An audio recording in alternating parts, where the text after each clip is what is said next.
Welcome to the Spurs 9501 podcast. From Kane to the Lane, the final say on all things Tottenham. Hey everybody, welcome back to the Spurs 9501 podcast. This is Ray in London. Good to see everybody again after a bit of a break over the summer, doing some live fan cams. We've got a very special, our first Norwegian guest on the show today. We've got Niko from Tromsø. Niko, very welcome to you to the show. Do you want to do a quick introduction, Niko? Tell us how you came to be like us and suffering Spurs fan. Yeah, sure. So I'm Niko. I'm not really Niko, but my Norwegian name is impossible for you to pronounce, so I'll just go with Nico. Why don't you tell us and we'll give it a try? Go on. Yeah, it's Sverre André Nikolai Haskin. That's my whole name. Okay, so. we'll give it a miss then. We'll give it a miss. I'm sorry, I can't even attempt to try it. Sorry, Go ahead. Yeah, so I started supporting Tottenham in '94 when Klinsmann were at the club. So that kind of defined my relationship to Tottenham. You know, all drama and basically the same as now. Like if you see the big picture. I came across this. I don't remember how I came across this platform. I have some other channels I also follow, and I think it's just based on recommendations. And then so a bit. I just bumped into it and I watched some videos, and I think it was very analytical, and I like the style. It's frank. It's not too optimistic because I need to protect myself as a Tottenham supporter. I understand that. Yeah, if that's it's great. Too much super chats and all this, I just like to keep it real. So I like your style. So. No, thanks very much. We really appreciate that, Niko. And what we're trying to do is try and give fans like you around the world your voice on the internet so that people can hear about what you think about everything that's happening at the club. So thanks very much for that, Niko. So just wanted to do a quick pre-season video with you today, Niko. Get your thoughts on what you think is going to happen, etc., and what's your prediction. So let's start with the signings. So the signings we've made so far: Brian Hill, QT Romero, Pierluigi Golini. What's your view on the signings that we've made? Yeah, I think it's a bit difficult to assess because we know Golini played a lot for Atalanta. But then again, it's a different league. So I'm not sure. And I tried to do some comparison with him and Lloris. And I don't think he's as good as a shot stopper. But he looks very dominating watching the pre-season appearances. And I like that he's a bit vocal also. A bit more maybe raw or dominating in another way. Then Lloris is quiet, but he's very good on the line. So I am optimistic, but I'm not taking it like, I'm not sure I have to be. I'm a bit reluctant. Sure. Then again, you have Brian Hill. Is that the way you pronounce it? Hill, yeah. Yeah. Exciting, but then again, we had a lot of these kind of players before, NG and Kodu. Maybe he's better based on the analytical stuff I've seen. It's a bit more, the potential is higher. So I am optimistic about that transfer, but I think he will need some time to adapt to the league. Romero looks like obviously the best signing. Looks like he has all the markers to be a very good signing, but then again, it's quicker in the Premier League. I'm a bit worried that it can be like Otamendi because he's very aggressive, and I'm a bit afraid when it comes to the penalty, the box, that he is a bit too raw there. But then again, we have to upgrade on Dyer and Sanchez, which they are terrible. So yep. We need. Do you think Golini can actually be a realistic competition for Lloris's number one spot, or do you think he's just there as a backup and Lloris is definitely the number one? I think he's a competitor. He has also experience from Villa and United, so he's more mature. He has more matches. He knows how it is to live in a foreign country. So I think it's a smart signing because he he will provide competition, which is very important. And he looked very dominating. My first impression when I saw him was, wow, he's big. And I like that. It's also the mental part when you have a goalkeeper that's so big. The strikers get a bit more, maybe not scared, but put off by a big goalkeeper. So, yeah, I'm positive, but we'll see. Italian players also in the Premier League, not that many have, except Sola. Gianfranco Sola maybe has done a very good impression. Yep. Okay, great.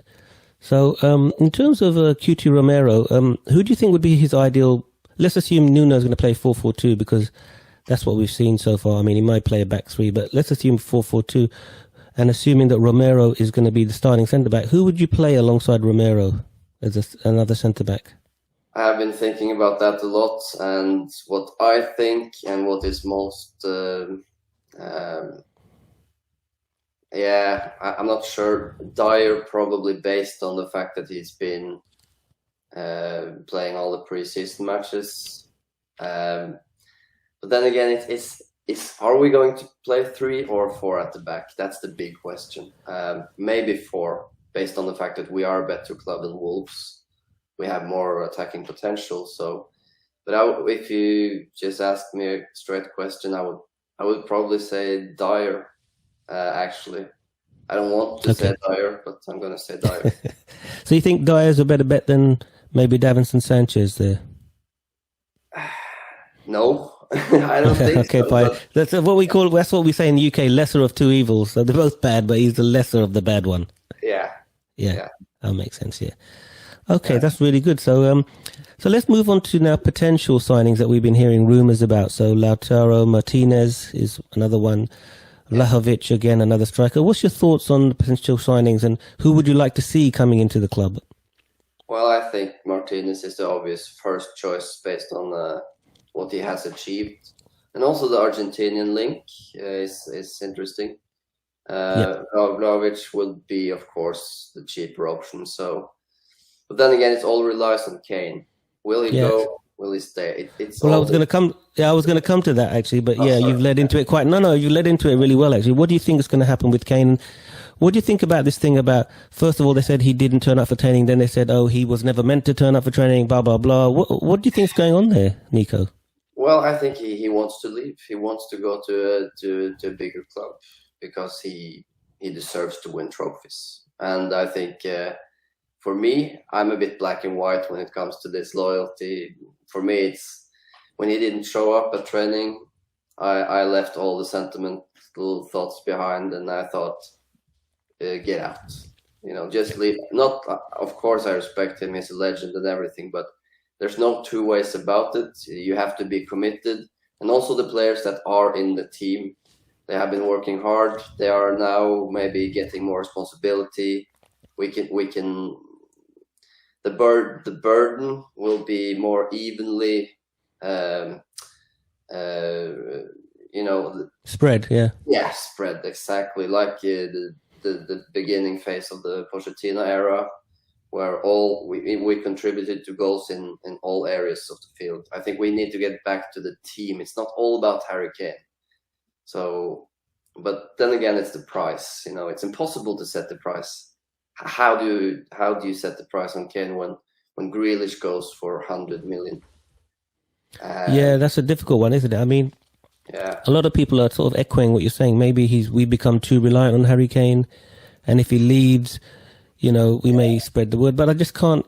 A team without Harry Kane is going to be so much worse than it is. He does so much in terms of assists, scoring goals, etc. Nico, we can't replace that guy. But is he bigger than the club? No, it's not bigger than the club. I totally agree with you. Not bigger than the club. But we can't replace him. But if he wants to go, and I agree with you, he deserves to win titles, Champions Leagues and titles and stuff like that. I think there should be an amicable split. What do you think about this so-called gentleman's agreement they had that, he could give it one more year and then he could leave? What do you think about that?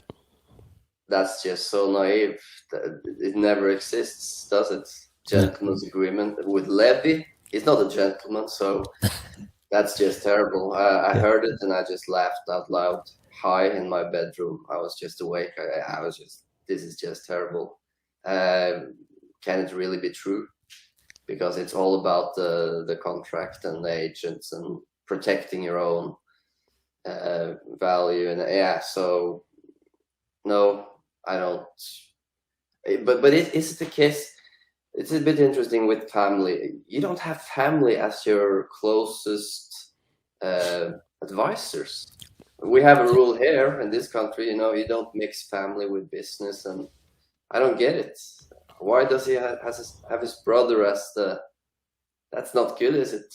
Maybe it's a bit too digging into it too deep. I don't know. But No. I think that's a really, really good point. I mean, why would you have your brother as your agent? Because he can't be objective. He can't tell you the best things. You see him all the time. It's a really bad move. And we also have the same saying in the UK: never mix family with business, because it's always going wrong. I mean, Grealish. If we talk about Grealish, he did it properly. I think he wanted to leave a year or so ago, whatever. They said, look, stay with us. We'll put a new contract with a release clause. If somebody meets the release clause, you can go. No problems, nothing. Look what happened. They met the release clause. Now they've used the money to buy, these other players that they've got. I think they handled it excellently, because why didn't we do that? Why haven't Levin Kane a clause in the contract like 200 million or maybe whatever? Whatever. 160, and then the player knows, and the opposite club knows they have to trigger it. It's that simple. And I think this year, I think Levy can learn a lot from Christian Perslow, the Aston Villa managing director. The way he conducted himself, the way he came out and explained to everybody, this is the reason, this is what happened. The Villa fans know what's happening, and everybody seems to be okay with it. Whereas Levy, we never hear from him.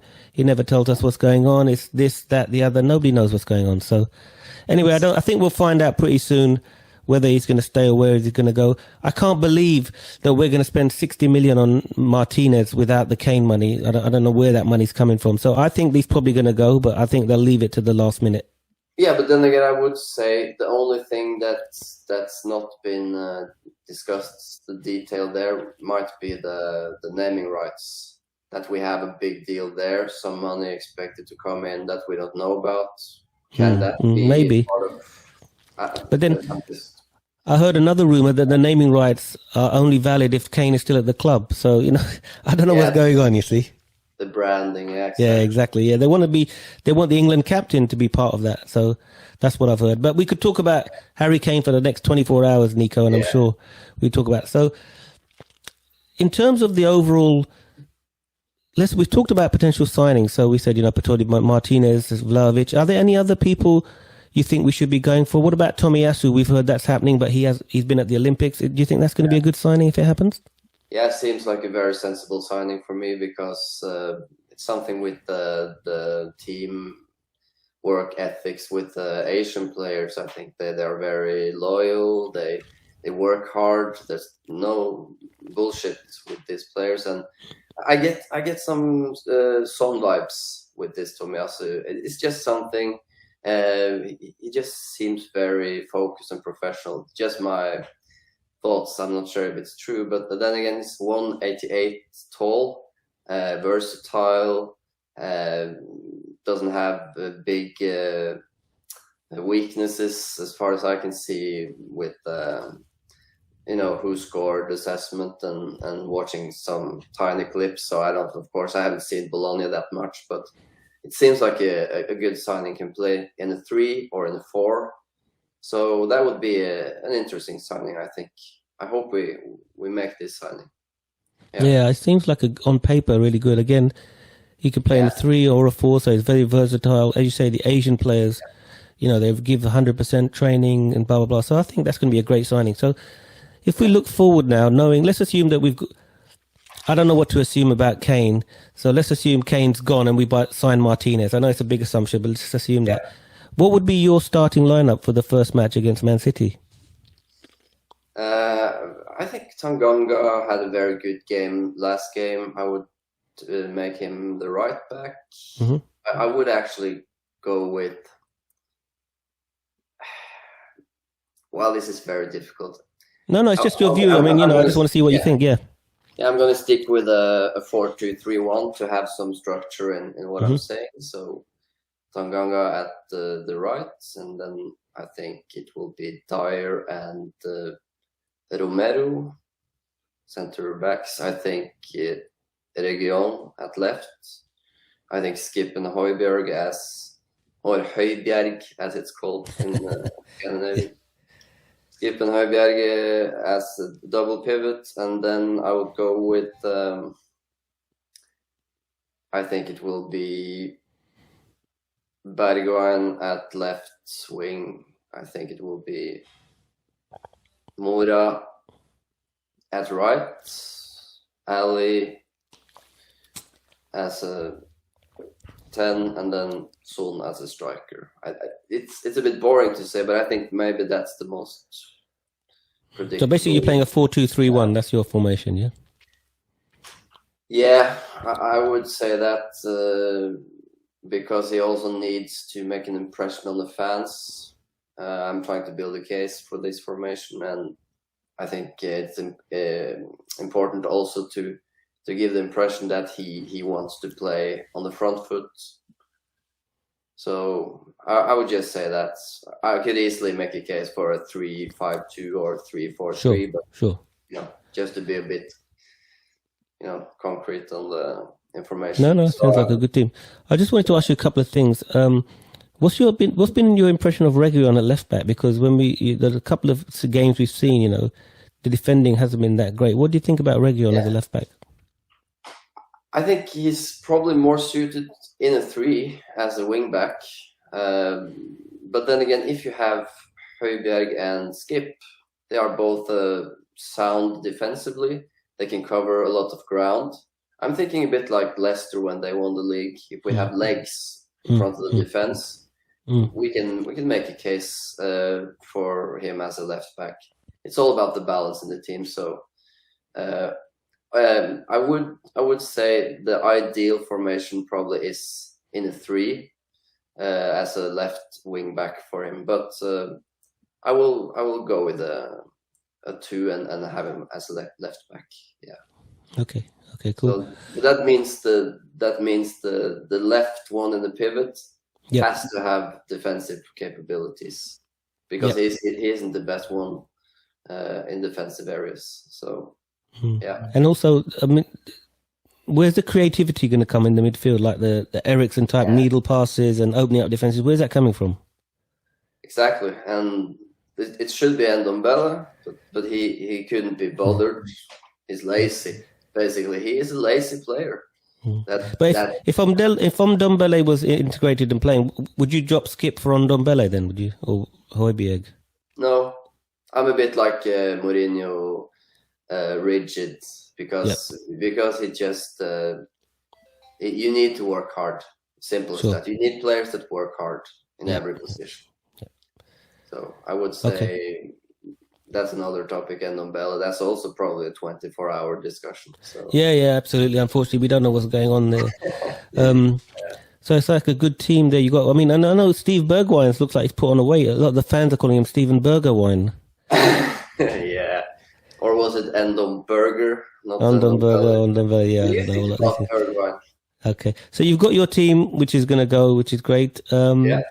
I think before I come to your predictions, I want to ask you your thoughts about Nuno Espirito Santo. What's your initial thoughts about him?